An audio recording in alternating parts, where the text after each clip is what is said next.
Hello everyone, welcome to my channel. Please subscribe and keep watching more details. Centuries of intrigue, turmoil, and death. Why treasure hunters can't stay away from Oak Island. It's the world's longest-lasting treasure hunt, yet explorers show no sign of giving up on uncovering the secrets of Oak Island. Rumors began swirling more than 2 centuries ago that infamous pirate Captain William Kidd buried treasure on the 57-hectare piece of land of the coast of Nova Scotia. Since then, the island has drawn in treasure hunters from all over the world, each thinking they'll be the one to solve a piece of the mystery of where and what the so-called treasure is. Loss of money, sanity, and even life have occurred during expeditions. But explorers keep coming back. Something extraordinary happened there. No one knows for certain what it was, said American author and journalist Randall Sullivan. There's just something about the place that captivates people. Sullivan dug up some of the history and intrigue of the island in his new book, The Curse of Oak Island, the story of the world's longest treasure hunt. He discusses how Oak Island became such an alluring enigma with Anna Maria Tremonti on the current. Here is part of their conversation. Well, it begins historically in 1795 with 3 teenage boys on this little island. One of the boys found an area that the oak trees were younger. And then he saw the stumps of old oak trees had been cut down. Then he saw that there was sort of a circular depression that the new trees were growing in. And he concluded that this was probably a pirate treasure. And he got 2 friends to join in. And what they found immediately started the intrigue. They dug down a few feet, and there was basically a patio of hand-laid stones. They dug down under that, and in 10 feet struck wood.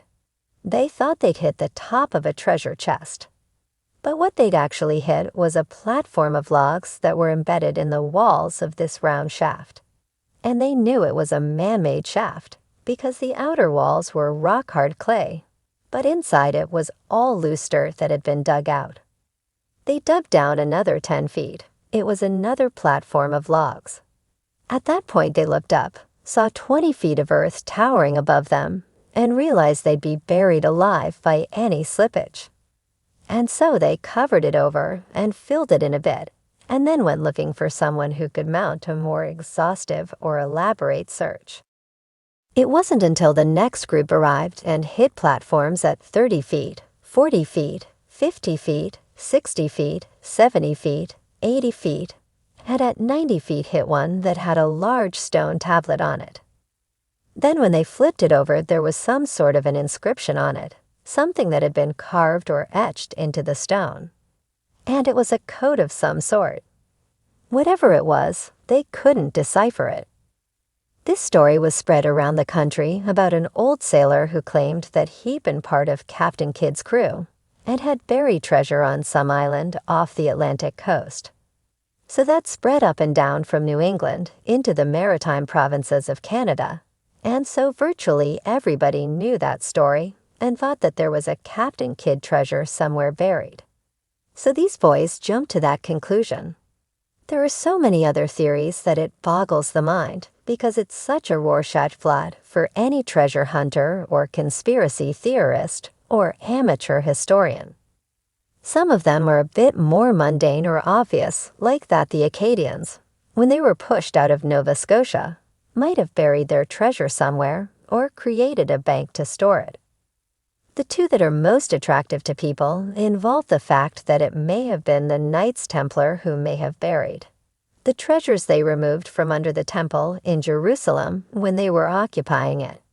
That would be the Holy Grail. And then there's a whole segment of people who believe it was the followers of Francis Bacon, and all of this group of kind of the original Rosicrucians who gathered around him in England. That one sounded the most outlandish. Well, the Canadian government has a special Oak Island law. It's the only one of its kind in the country whereby they permit treasure hunting on Oak Island. But they, the government, get 10% of whatever is found. That's a fair point to make, but they have found a lot of really curious things. That's what keeps them going. I mean, a couple of summers ago, they found the remains of human beings at 180 feet. So what were people doing 180 feet below the ground on Oak Island, other than performing these excavations? And they dated them to at least 300 years ago. So 300 years ago, people were down digging 180 feet below the ground on Oak Island for some reason. But I also think they're going to keep making fascinating discoveries. There's just something about the place that captivates people. I mean, it is spooky. A number of people have been utterly terrified or broken by things they've experienced there. But I know at least one, despite 2 nervous breakdowns, has returned to join the search.